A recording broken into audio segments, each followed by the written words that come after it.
अखंड महाराष्ट्राचं आणि अखंड देशाचं लक्ष मार्कडवाडीकडे लागून राहिलेलं आहे। आणि म्हणून जेव्हा मार्कडवाडीतून आम्हाला फोन आले की मार्कडवाडीतून एकच बाजू महाराष्ट्राच्या समोर जातीये की मार्कडवाडीतल्या लोकांना बॅलेटवरती मतदान हवं आहे आणि म्हणून तुम्ही आणि सदाभाऊनी या गावात आलं पाहिजे। तुम्हाला पाहिजे का बॅलेटवरती मतदान मार्कडवाडीवाल्यांना? जोरात सांगा, कळू द्या, राज्याला कळू द्या। मीडियावाल्यांना माझी विनंती आहे, हे सगळे मार्कडवाडीतले लोक कोण कोण आहेत हात वर करा। हे बघा अख्खं गावच आहे। तर तुम्हाला बॅलेटवरती मतदान पाहिजे आहे का? हात वर करून सांगा, तुम्हाला बॅलेटवरती मतदान पाहिजे आहे का? जोरात सांगा, पवाराला ऐकू गेलं पाहिजे, मोठ्यानं बोला। नाही ना? ईव्हीएम वरती तुम्ही महायुतीच्या बाजूने मतदान केलंय का? कोणी कोणी केलंय हात वर करा। कोणी कोणी केलंय हात वर करा, जरा कळू दे। हात जरा थोडा वेळ धरा। हा, आणि म्हणून आम्ही ठरवलं की मार्कडवाडी गावामध्ये गेलं पाहिजे। महाराष्ट्रामध्ये आणि देशामध्ये मार्कडवाडी पॅटर्न आणि पहिल्यांदा पॅटर्न कुणाला दिसला? कुणाला दिसला?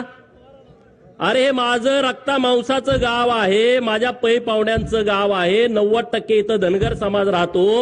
आणि मग माझी जबाबदारी वाढली की अरे धनगरांनाच पुढे काय केलं की म्हणजे या महाराष्ट्रातला धनगर समाज लोकशाहीच्या माध्यमातून जी निवडणूक प्रक्रिया पार पडते त्याच्या विरोधात आहे असं वातावरण करण्याचं महापाप शरद पवारांनी केलं। म्हणून आम्ही मार्कडवाडीमध्ये आज आलोय। अरे 100 शकुनी मेल्याच्या नंतर एक पवार जन्माला आलाय। 100 शकुनी मेल्याच्या नंतर एक शरद पवार जन्माला आलाय। याचं डोकं बघा की धनगर समाज हा कायदा मानत नाही, धनगर समाज हा लोकशाही मानत नाही। अरे 100 गावात या विधानसभा मतदारसंघामध्ये माझ्याच मार्कडवाडीला का पुढे केला? आणि म्हणून मी आणि सदाभाऊ इथं तुमच्या गावामध्ये आलोय। अरे या हिंदुस्थानातला धनगर समाज हा लोकशाहीला मानतो। या भारताच्या नवनिर्मितीमध्ये धनगरांचा सिंहाचा वाटा आहे। जी संसद भवन आज दिल्लीमध्ये डोमानं उभी आहे, जे राष्ट्रपती भवन दिल्लीमध्ये उभा आहे आणि त्या सगळ्या जमिनी आहेत त्या होळकरांच्या रायसोनी गावामध्ये उभ्या आहेत।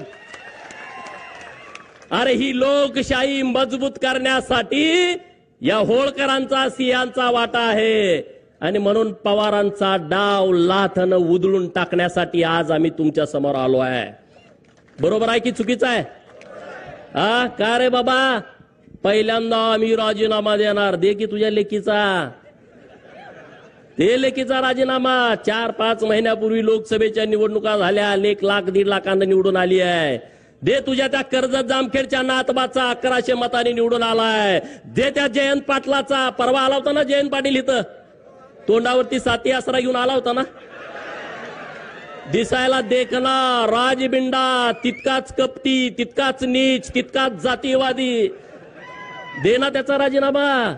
या तिघांचा राजीनामा द्या आणि हे ईव्हीएमचं आंदोलन सुरू करा। आणि राहुल गांधींनी त्यांनी स्वतःचा आणि त्याच्या बहिणीचा देऊ दे ना राजीनामा आणि मग या आंदोलनामध्ये येऊ दे ना। बरोबर आहे की चुकीचं आहे? बरोबर आहे काय चुकीचं आहे? अरे एका आमच्या आनंदराव देवकाते साहेबांनी राजीनामा दिला, अजूनपर्यंत त्या घराला आमदारकी मिळाली नाही। मिळाली का सांगा? मिळाली? तुम्ही बळीचे बकरी आम्हाला करता। अरे तुम्ही व्हा ना, तुम्हाला बिरोबाला कापतो ना आम्ही माजलेल्यांना। बरोबर ना? आपण बिरोबाला कुणाला कापतो? बोकाड, ते कुठलं बोकाड कापतो? 10-12 बोकड आपल्याकडे असतात, कुणाला कापतो? बकरी आपल्याकडे 100 असतात, पण त्यातल्या एकालाच का कापतो? कारण ते माजलेलं असतं। आणि म्हणून या महाराष्ट्रातल्या प्रस्थापितांना आपल्याला बिरोबाला आणि खंडोबाला कापावं लागेल। कापायचं की नाही कापायचं? आज महाराष्ट्रामध्ये आणि देशामध्ये निवडणुका झाल्या, ईव्हीएमच्या नावानं तुम्ही आता गळा काढताय। सदाभाऊनी त्यांच्या भाषेत तुम्हाला सांगितलं, अरे बाबानो ही ईव्हीएम आलंय कधी? तुम्ही त्याच्यानंतर 2 वेळा केंद्रामध्ये सत्ता भोगली। 2009 ला हे शरदचंद्रजी पवार या माढा लोकसभा मतदारसंघातून ईव्हीएम वरती निवडून गेले की नाही गेले सांगा? 5 वर्ष तुमचे प्रतिनिधी होते. तुमच्या गावात किती वेळा आलते? मार्कडवाडीमध्ये किती वेळा आलते? जरा जोरात कळू द्या. म्हणजे संधी साधायचा असला का हा माणूस कुठे येतो बघा. तुमचा प्रतिनिधी होता तेव्हा हा माणूस तुमच्या गावात आला नाही, एकदा पण आला नाही. अरे तुमच्याच गावात काय, या माढा लोकसभा मतदारसंघामध्ये शेकडो गावात हे कधी गेले नाहीत आले. याला तुमचं काही देणं घेणं नाही आहे. यांचं कसं आहे, आमच्याच कोंबड्यानं बाग दिली पाहिजे आणि मगच उजाडलं पाहिजे. हा जो गेल्या 50 वर्षापासूनचा प्रयोग सुरू आहे, तो प्रयोग आता त्यांचा कोंबडा देवाभाऊनी कापून खाल्लेला आहे. बरोबर, त्यांचा आता कोंबडा ओरडू शकत नाही आणि त्यामुळे त्यांच्या तळपायाची आग मस्तकात गेलेली आहे. आणि म्हणून ठरवलं की आपल्या लोकांशी जाऊन बोललं पाहिजे. समोर जे आंदोलन करतायत त्याही भावांना माझी विनंती आहे, अरे तुम्ही चुकीचा पायंडा पाडायला लागलाय.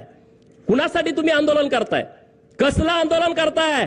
अरे जर समाजाचं आंदोलन असतं, आम्ही सरकारचा विचार केला नसता, आम्ही तुमच्या बाजूने ठामपणे उभं राहिला असतो. आज जे मार्कडवाडीतून जे आंदोलन उभा करताय ना, हे सरंजाईशाही, हे मोहिते असतील, हे पवार असतील, ह्यांना वाटतंय की आम्हीच या लोकांना गुलाब बनवून आम्हीच इथले राजे आहोत लोकशाहीतले सुद्धा. अरे डॉक्टर बाबासाहेब आंबेडकर साहेबांनी जेव्हा संविधान आणलं ना, तेव्हा राजे आणि पोतराजे एका लेवलला आणून बसवले, यामध्ये फरक ठेवला नाही. आणि तुम्ही आता लोकशाहीमध्ये गेली अनेक वर्ष या महाराष्ट्राच्या सत्तेमध्ये ठाण मांडून होता आणि आता तुम्ही बाजूला झाल्यानंतर तुम्हाला वाईट वाटतंय. तुमच्या पोटामध्ये कळा उठतेत. तुमच्या पोटात किती जरी कळा उठल्या तर देवाभाऊ नावाचा डॉक्टर आलाय, चुन्याची गोळी देऊन तुम्हाला बरं करताय. तुम्ही आता टेन्शन घेऊ नका. ईव्हीएम वरती घोटाळा होतोय. अरे माझं 2019ला मी बारामतीमध्ये उभा होतो, माझं डिपॉझिट जप्त झालं, मी भारतीय जनता पार्टीचा उमेदवार होतो. ईव्हीएम मध्ये जर घोटाळा असता तर माझं डिपॉझिट गेलं असतं का? तुम्ही साधा विचार करा. गेलं असतं का सांगा? जरा तरी जवळ आणून चिटकवलं असतं का नसतं? हा, जरा तरी जवळ. अरे 2024च्या लोकसभेमध्ये तुमचे 31 खासदार निवडून आले, तेव्हा ह्यांची स्टेटमेंट काय होती पवारांची? महाराष्ट्र आणि महायुतीचा सुपडा साफ केला. बघा पेपर काढून, बघा युट्यूब वरती बातम्या काढून. महाराष्ट्राची जनता माफ करणार नाही, त्यांनी तुम्हाला हद्दपार केलं. 4 महिन्यापूर्वी यांची स्टेटमेंट. आणि आता तुम्हाला हद्दपार केलं तर ईव्हीएमच्या मागे पवार दडायला लागले. अरे ईव्हीएम बारकी मशीन आहे, त्याच्या मागे पवारासारखा माणूस दडू शकतो का? पण दडायला लागले. सदाभाऊनी तुम्हाला सांगितलं बॅलेटवरच्या ह्यांना निवडणुका काय पाहिजेत. डॉक्टर बाबासाहेब आंबेडकर साहेब 1952ला लोकसभेला उभा होते, त्यांचा 14,000 मतांनी पराभव झाला आणि 74,000 मतं त्यांनी बाद केली होती. 74,000 मतं बाद.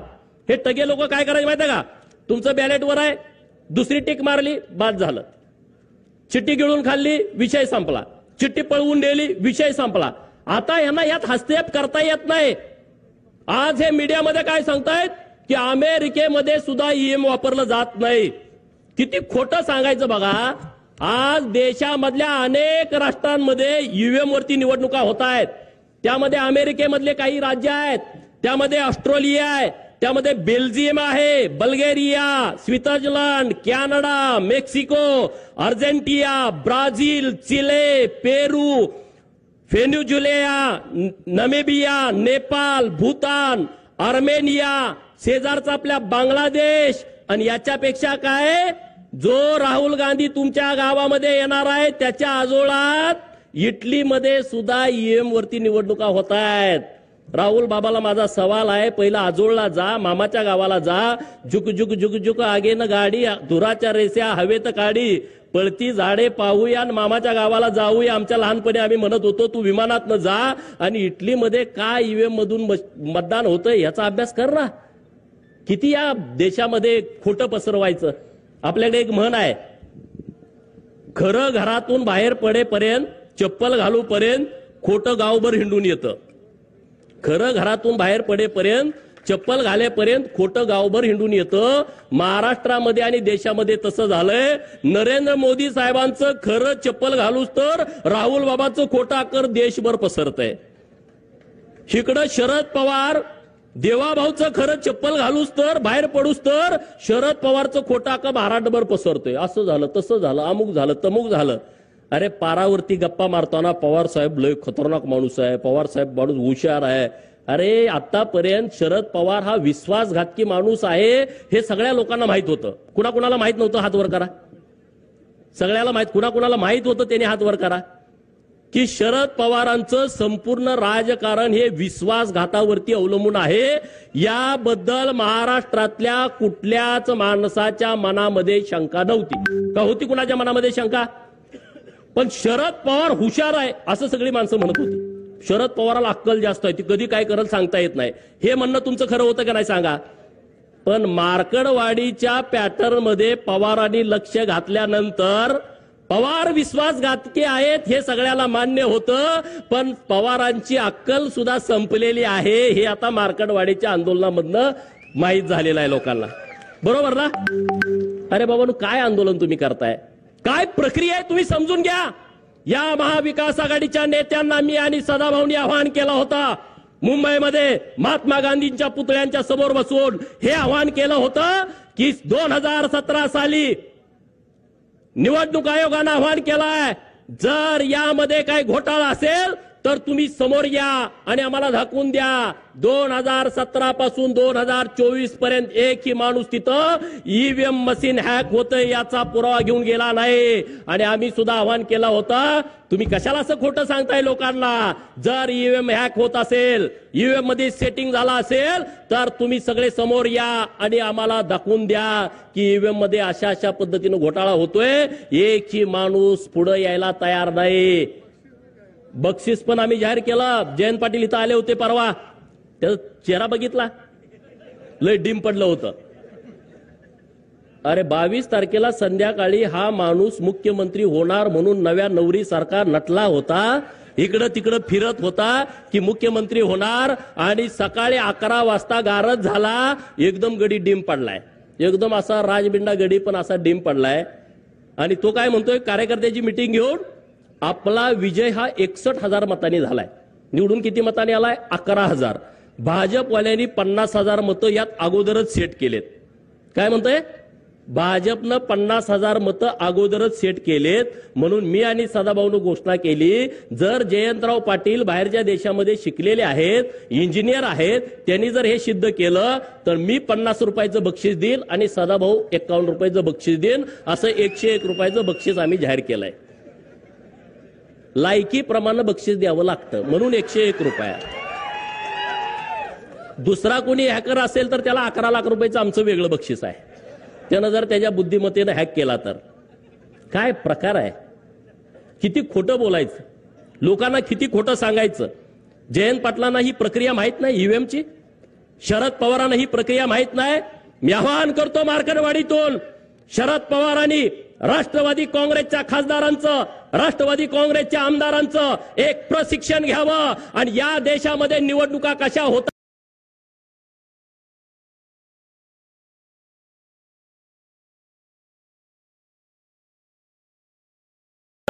त्याचं प्रशिक्षण पहिल्यांदा त्यांना द्यावं. आणि मग महाराष्ट्राच्या विधानसभेची निवडणूक झाल्यानंतर तुम्ही मार्कडवाडीमध्ये बॅलेट वरती मतदान घेण्याचा आग्रह करताय, म्हणजे तुम्ही कायदा मानत नाही, म्हणजे तुम्ही संविधानला मानत नाही.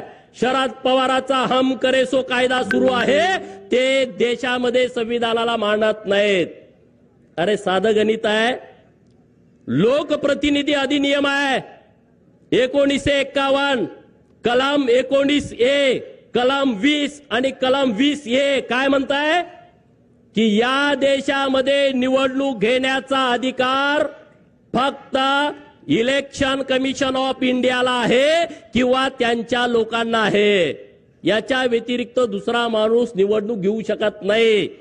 म्हणजे दुसऱ्या त्यांच्या मशिनरीला, म्हणजे कोणाला? कलेक्टरना लोकसभेची निवडणूक, प्रांतांना विधानसभेची निवडणूक, बीडीओ आणि तहसीलदारांना पंचायत समिती आणि जिल्हा परिषदची निवडणूक घेण्याचा अधिकार आहे. दुसऱ्या कुठल्याही माणसाला ही निवडणूक घेता येत नाही. एवढं साधं जर शरद पवारांना कळत नसेल तर एवढा इतके वर्ष महाराष्ट्र यांच्या ताब्यात होता, मग ह्यांनी राख रांगोळी महाराष्ट्राची केली का नाही केली सांगा तुम्ही. एवढं जर यांना कळत नसेल हे समजून सांगा गावातल्या लोकांना. निवडणुकीच्या अगोदर FLC केली जाते, फर्स्ट लेवल चेकिंग. FLC म्हणजे काय आहे? त्या ज्या सगळ्या ईव्हीएमच्या मशीनी आहेत ना, त्या मशीनी सोलापुरात, त्या मशीनी सांगलीत, त्या मशीनी साताऱ्यात, त्या पुण्यात जिल्ह्याच्या ठिकाणी असतात गोडाऊन मध्ये.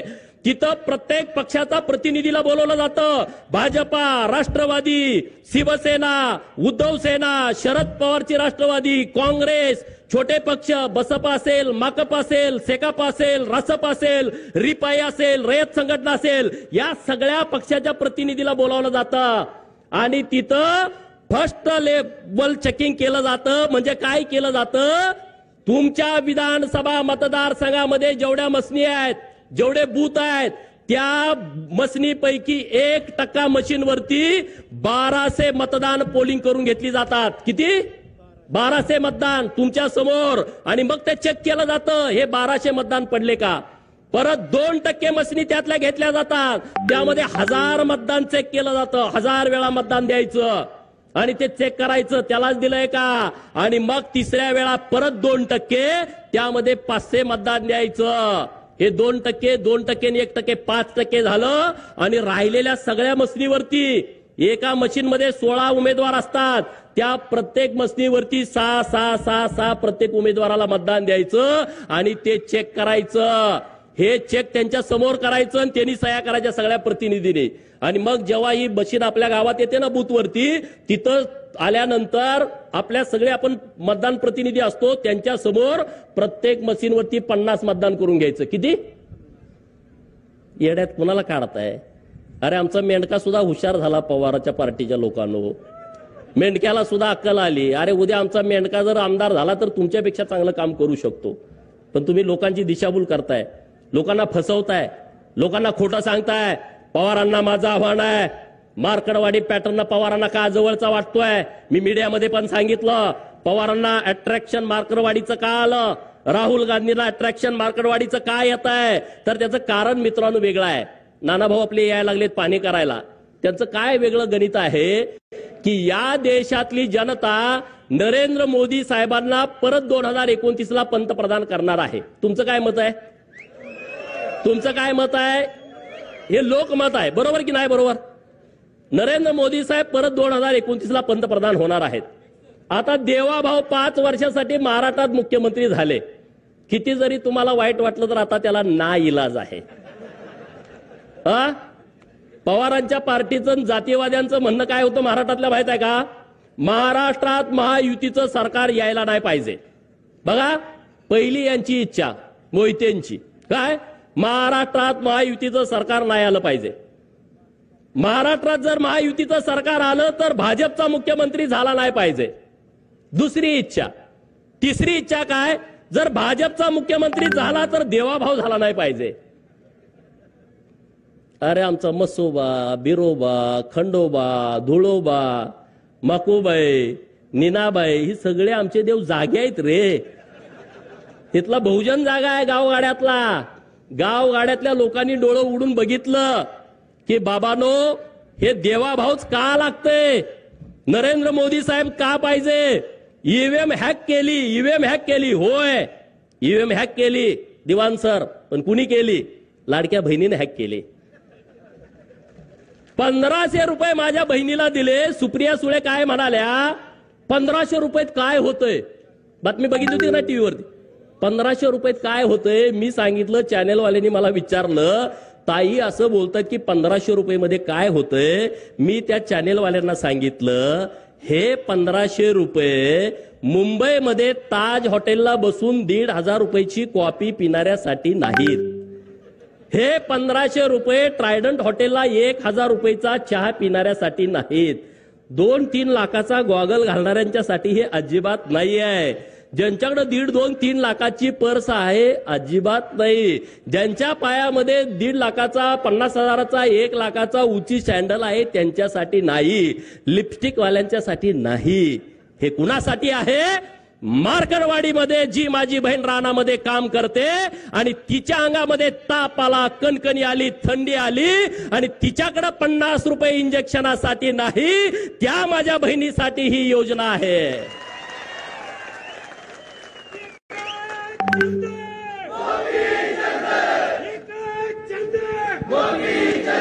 दुपारची शाळा सुटल्यानंतर पोरग पळत पळत पळत येतंय, आई आई आई मला 10 रुपये पाहिजेत आईस्क्रीम घ्यायला.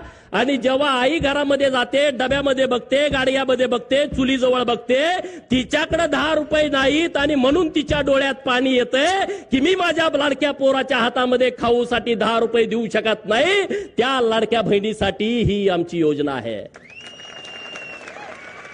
आणि म्हणून महाराष्ट्रातल्या लाडक्या बहिणीनं ही ईव्हीएम मशीन हॅक केली. या महाराष्ट्रातल्या ओबीसीनं 346 जाती असणाऱ्या ओबीसीनं, भटक्या विमुक्तानं, या महाराष्ट्रातल्या लोकांनी ईव्हीएम मशीन हॅक केली. सगळी मतं ही महायुतीच्या बाजूने दिली. या महाराष्ट्रातला गरीब मराठा ताकदीनं देवाभाऊंच्या पाठीमागे उभा राहिला, त्यानं ही मशीन हॅक केली. मित्रांनो, गावातल्या कोतवालाला जाऊन भेटा. 7,500 पगार वाढवला, परत 10% वाढवला. कोतवालाचं गावात संबंध किती असते तुम्हाला माहित आहे?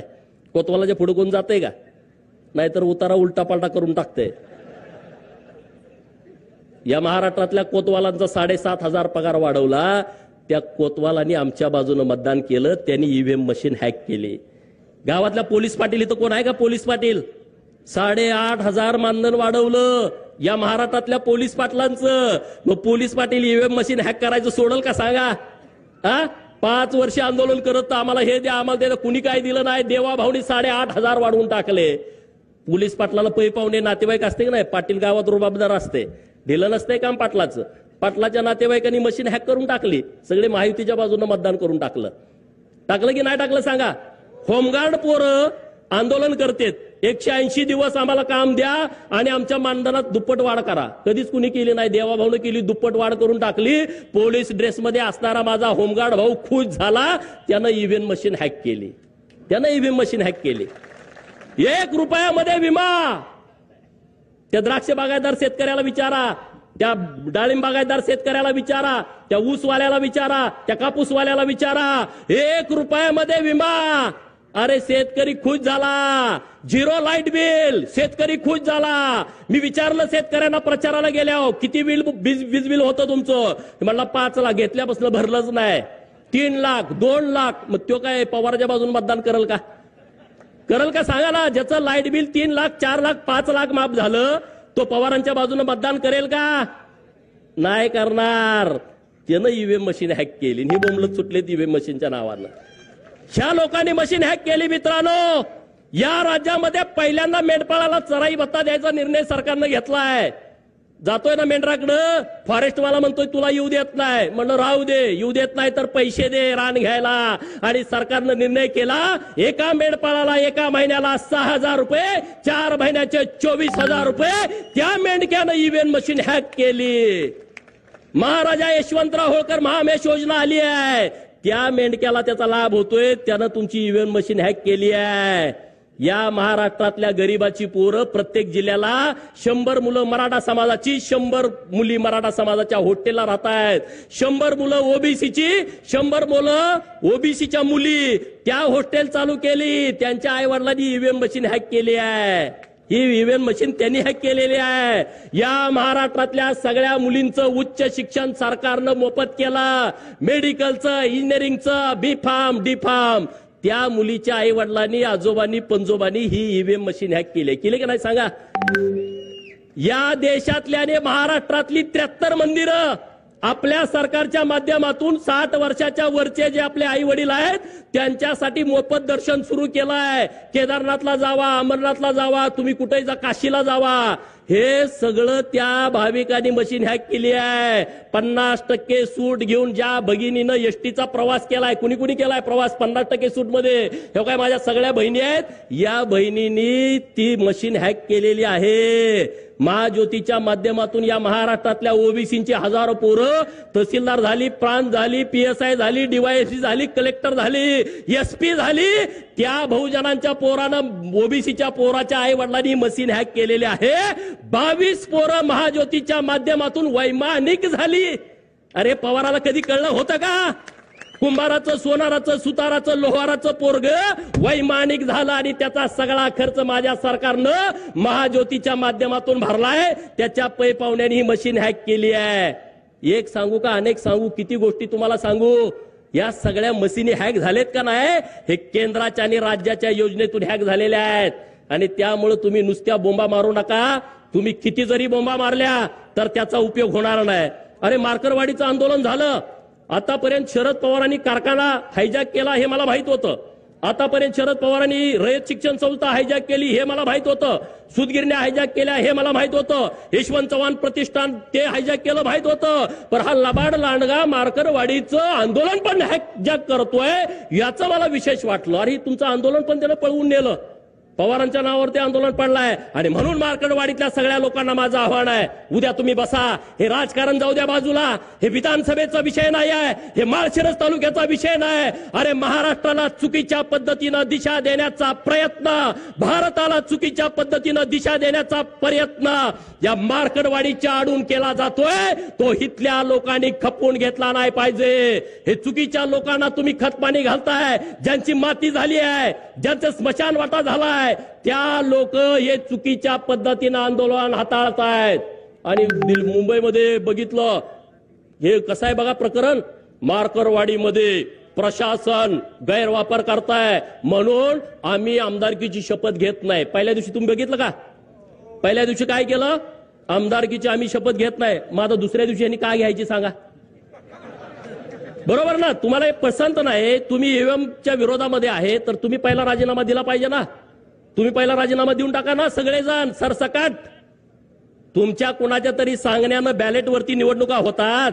अरे काय धर्मशाळा आहे का? कुणी पण सांगावं आणि कुणी काय करायचं. हे कायद्याचं राज्य आहे, हा कायद्याचा देश आहे.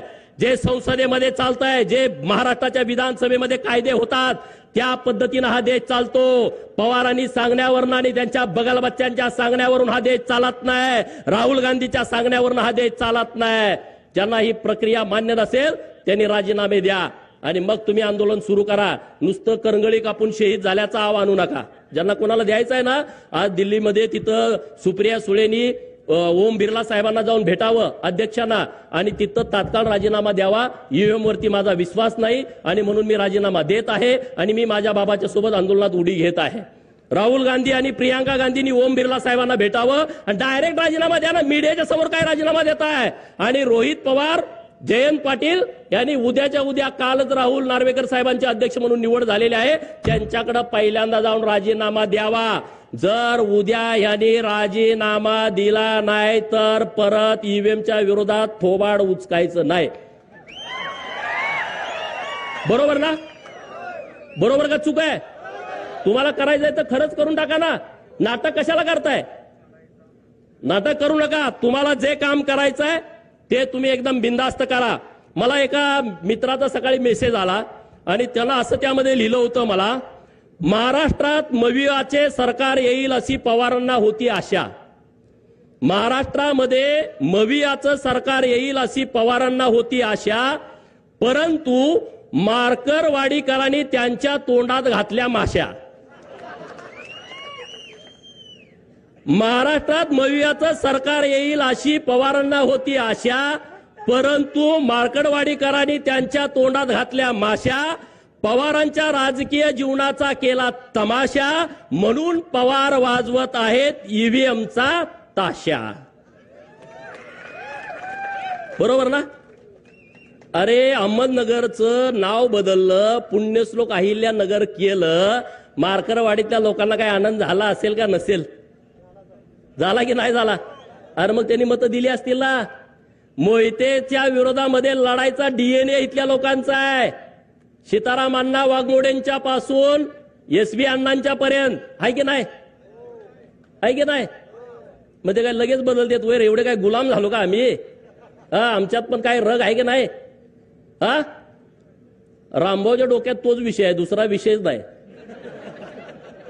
रामभाऊ प्रचाराची सभा असल्यासारखं ठोकूनच काढतो मोहितेंना.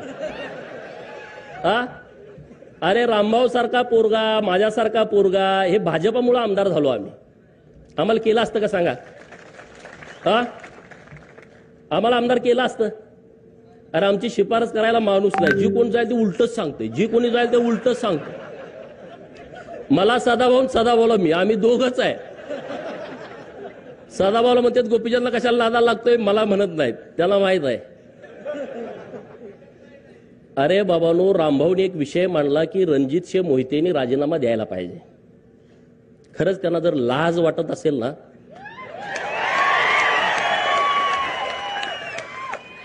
अरे आपण ज्या देवाभाऊंच्या मुळे माणसात आहोत, जेलमध्ये तुम्ही असता, त्या देवाभाऊंच्या अडचणीच्या काळामध्ये तुम्ही लोकसभेला आणि विधानसभेला विरोधामध्ये गेला.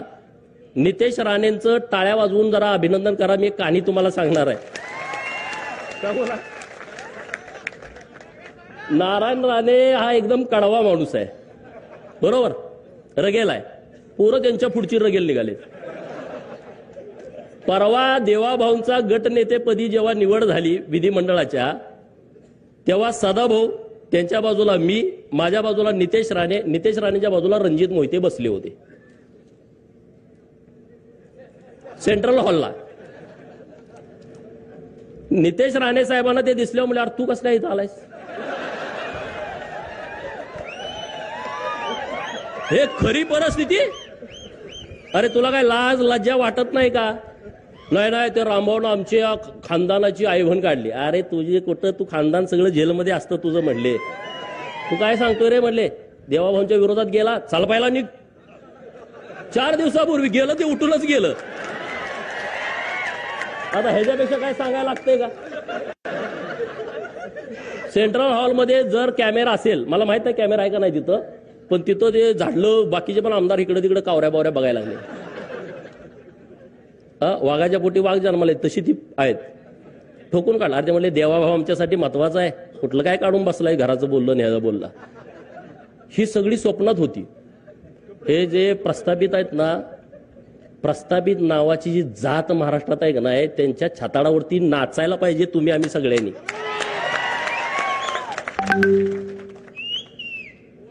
नाचायला पाहिजे का नाही पाहिजे? त्यांना असं वाटत होतं की आता आपलं कोणतर सरकार येते ना, आम्ही असं करून तसं करू. आता इतकी मऊ आलेत. जयंत पाटलाचं कालचं सभागृहातलं भाषण ऐकलं का? 2019ला देवाभाऊंना पुन्हा येईन ह्याच्यावरती असा डिवचत होता का नाही? आणि काल स्वतःसारखा मऊ 4 वेळा पाया पडले सगळ्यात तिन्ही पुढाऱ्यांच्या. किती वेळा? जयंत पाटील वाटतंय ना, 4 वेळा लाचार झाले. मोहिते किरकोळ आहे हो, किरकोळ म्हणजे तुम्हाला माहित आहे किरकोळ झालंय ते, पूर्वीसारखी परिस्थिती नाही. त्यामुळे जास्त बोलण्यात काय पॉइंट आहे असं मला वाटत नाही. कारण ह्या लोकांची सवय काय, आमचं पोरगं जरी जन्माला आलं तर ते आमदार झालं पाहिजे. आणि आम्ही किती बी इकडं 20-20 वर्ष काम केलं, त्यांचं काय ह्यांना लॉटरी लागली म्हणते. अरे लॉटरी? अरे आमच्या अंगावरती अजून पोलिसांनी मारलेले वळ गेले नाही 2007, 8, 9चे. हा, ह्या जयंत पाटलाला मी जेव्हा अडवलं होतं तेव्हा आमच्यावरती लाठीचार्ज झाला होता. ती पोलिसाकडं प्लॅस्टिकचे काटे ना, पोलिसाकडं लय वाईट आहे. ते मारल्यानंतर 1 तासानं कळते कातड गेले, आधी कळत नाही. पुण्यश्लोक अहिल्या देवीची जयंती होती त्या दिवशी, आणि अचानक मी तिथं मंत्र्यांना बंदी घातली होती. टेंबूचं पाणी जोपर्यंत देत नाही तोपर्यंत मंत्र्यांनी यायचं नाही. जयंतरावला जरा कंड होता. अचानक हेलिकॉप्टर उतरवलं. मी तासगावात गेलो होतो, मला कळाला आलाय, लगेच गाडी वळवली. 5-50 पोरावरती अडवून टाकला. अडवला का पोलिसांनी लाठीचार्ज केला. आणि परत आम्ही त्या जयंतीच्या कार्यक्रमाला गेलो, किडेबिसरी तालुका सांगोल्याला. आणि तिथं कोंबडवाडी म्हणून गाव आहे, तिथं गेल्यावर चंचानाय लागलं, तवर कळालं नव्हतं. अरे सगळ्यांना म्हटलं बघा काय काय झालं, पॅन्टावर केल्या तर कातडच नाही, सगळं रगात. अरे आम्ही संघर्ष केलेले लोक आहोत, आम्ही संघर्ष करून इथं आलोय, आम्हाला काही लॉटरी लागलेली नाही. आमच्या घरात पोरग जन्माला आलं तर आमचा नामकरणाचा कार्यक्रम कसा असतो? पोरग पाळण्यात ठेवतेत, आमच्या आया बहिणी गोळा होते. कुणी गोविंद म्हणा, कुणी गोपाळ म्हणा, कुणी गोविंद म्हणा, कुणी गोपाळ म्हणा, कुर्र करून त्याचं नाव ठेवतात. बरोबर? मोहितेच्या घरात असं नाही, कुणी गोविंद म्हणा, कुणी गोपाळ म्हणा. तिथं पाळण्यात ठेवल्यामुळे कुणी आमदार व्हा, कुणी खासदार व्हा. काय कुणी आमदार व्हा, कुणी खासदार व्हा, कुठल्याही पार्टीत जावा, बेईमान राहावा, पण आमदार खासदार व्हा. त्यात नाही जमलं तर जिल्हा परिषदचा अध्यक्ष व्हा, जिल्हा परिषदचा सभापती व्हा, झडपीचा मेंबर व्हा, पंचायत समितीचा मेंबर व्हा, लय झालं तर मग तिथं सरपंच व्हा, पण सुट्टी देऊ नका. माझी भाजपला सुद्धा विनंती आहे, ज्यांनी गद्दारी केली आहे 2024ला आपल्या पडत्या काळामध्ये, त्यांना पायताना जवळ सुद्धा उभा करू नका. एकट्या मोहित्यांचा विषय नाही. महाराष्ट्रात ज्याने आपला लाभ घेतला, आपला गैरफायदा घेतला, त्यामुळे तुम्ही रामभाऊ चिंता करू नका. तुमचा योग्य सन्मान भारतीय जनता पार्टीच्या माध्यमातून होईल. यासाठी मी आणि सदाभाऊ माननीय देवाभाऊंना जाऊन भेटेन, चिंता करू नका अजिबात. आणि आपण काय काळजी करायची, आपला काय बाप आमदार खासदार होता का? अरे तुमचा तर बाप ऊसतोड मजूर होता. माझी आई मी तुमच्या समोर बोलत असताना शेतात राबतेय, सदाभाऊची आई शेतामध्ये राबतेय. आपलं नुकसान होणार आहे काय? आपला काय कारखाना आहे का, सुदगिरणी आहे का, बँक आहे का, आपल्यावर लोन आहे? काय नाही. आपल्याकडे कापड आणि गाडी सोडून काही नाही. काय चिंता करायचं आहे? त्यामुळं कुठल्याही प्रस्थापिताच्या छाताडाला धरायला आम्हाला कधीच काय भीती वाटत नाही. आणि आम्ही छताड धरतोय, तुमच्यासाठी धरतो. आमचं वैयक्तिक काय नाही त्यांच्यासाठी, आमचं वैयक्तिक तिथं काय अडकलेलं नाही आहे. आणि म्हणून आज ईव्हीएमच्या बाबतीमध्ये जो खोटं अरे लोकांना ती खरं वाटायला लागलं. आता मला कुलाळवाडी नावाचं गाव आहे, 11च मतं विरोधात पडलेत, मग तिथं काय ईव्हीएम घोटाळा झाला? अरे मला मानणारी, भाजपला मानणारी, देवाभाऊला मानणारी लोक आहेत त्या गावातली, नुसती 11 मतं विरोधात गेली 1100 पैकी. अशी कितीतरी गाव आहेत महाराष्ट्रामध्ये. वन साइड सगळं मतदान झालेलं आहे. अरे या महाराष्ट्रातल्या जनतेचा विचार करणारा माणूस जर मुख्यमंत्री होणार असेल तर लोक पवारांना मतं देतील का? लोक विरोधकांना मतं देतील का? अरे देणार नाहीत. या महाराष्ट्रातल्या गोरगरिबांचा, उपेक्षितांचा, अपमानित लोकांचा नेता देवाभाऊ आहे. या महाराष्ट्रातल्या प्रस्थापितांचा कर्दन काळ आहे. या महाराष्ट्रातल्या विस्थापितांची काळजी घेणारा नेता आहे. आणि हा नेता महाराष्ट्राच्या सत्तेमध्ये यावा म्हणून गावगाड्यातल्या लोकांनी मतदान केलाय. गावगाड्यातल्या लोकांनी मतदान केलाय. गावगाड्याची काळजी घेणारा नेता आहे. अरे त्याला किती बदनाम करण्याचा तुम्ही प्रयत्न केला, किती आंदोलन केली, किती वेळा त्यांना डॅमेज करण्याचा प्रयत्न केला, किती त्यांना जातीवरनं हिनवलं. आणि तुम्ही पुरोगामी आहे का? अरे पुरोगामीच्या कंबाड्यात लाता लोकांनी घातलेल्या आहेत. यासलं थोतांड चालणार नाही या महाराष्ट्रामध्ये. अरे पुण्यश्लोक अहिल्यादेवींचं नाव दिलं सोलापूरच्या विद्यापीठाला. पवारांच्या मागे होतो आपण 2004 ते 2018. का नाही नाव दिलं? का प्रश्न पडतो का नाही स्वतःच्या मनाला? पडतो की नाही पडत? सोलापूर मधला हा विषय. आघाडीचं सरकार होतं, नाव दिलं नाही. आमची लोक विसरतात का?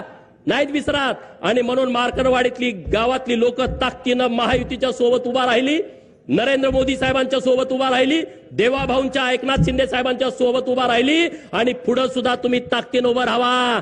या गावाचा सर्वांगीण विकास करण्याची सर्वस्वी जबाबदारी भारतीय जनता पार्टीची आहे. रामभाऊनी जे काम केलंय आणि राहिलेलं काम करण्यासाठी आम्ही पूर्ण ताकद गावाच्या पाठीमागे उभा करू. पवारांनी काय सांगितलं म्हणे, गावागावाचा ठराव घ्या. आता कोण घेणार? अख्खं गावच हित आहे आमच्या बाजूनं, बरोबर की नाही? उद्या ठराव घ्या.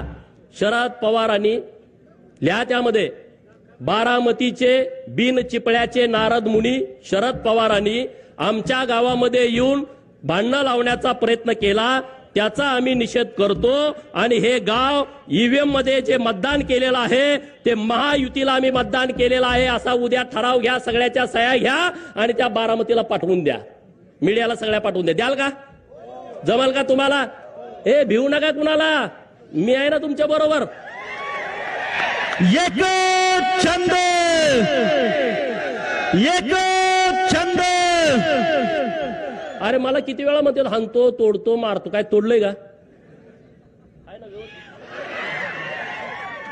हे प्रस्थापित नावाची जात सगळ्यात जास्त भित्री असते, सगळ्यात भित्री. ती वापर कुणाचा करते? प्रशासनाचा. त्यांना पीआय नसला का ती लाट हलतय. त्यांना डीवायएसपी त्यांच्या बाजूचा नसला झोपत नाही.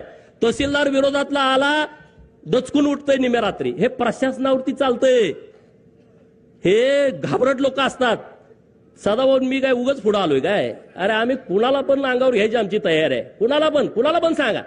सभागृहामध्ये काय काय वेळा 10 आमदार म्हणले बघतो. अरे बघतो काय, या ना म्हणलं मी एकटाच आहे. पळतेत माघारी, पळतेत, येत नसतेत. अरे तुम्ही त्या पद्धतीनं राहावा. मार्करवाडी आणि माळशिरस तालुक्यातल्या आणि महाराष्ट्रातल्या लोकांना माझी विनंती आहे, जो पवारांनी हे आंदोलन हातामध्ये घेतलाय ते आंदोलन आपल्याला मुळापासून खऱ्या रूपानं मोडीत काढायचं आहे. त्यामुळे गावागावामध्ये ठराव घ्या आणि सगळ्या मीडियामध्ये द्या. एवढंच या निमित्तानं बोलतो. मार्करवाडीतल्या सगळ्या लोकांना मनापासून धन्यवाद देतो आणि थांबतो. जय हिंद, जय Maharashtra. Jayesh दर्बी collection cotton, linen यासह अनेक ब्रँडेड कंपन्यांच्या सुटिंग शर्टिंग साठी जयेश दर्बी कलेक्शन, 7 रस्ता मोदी पंकाविरी जवळ सोलापूर.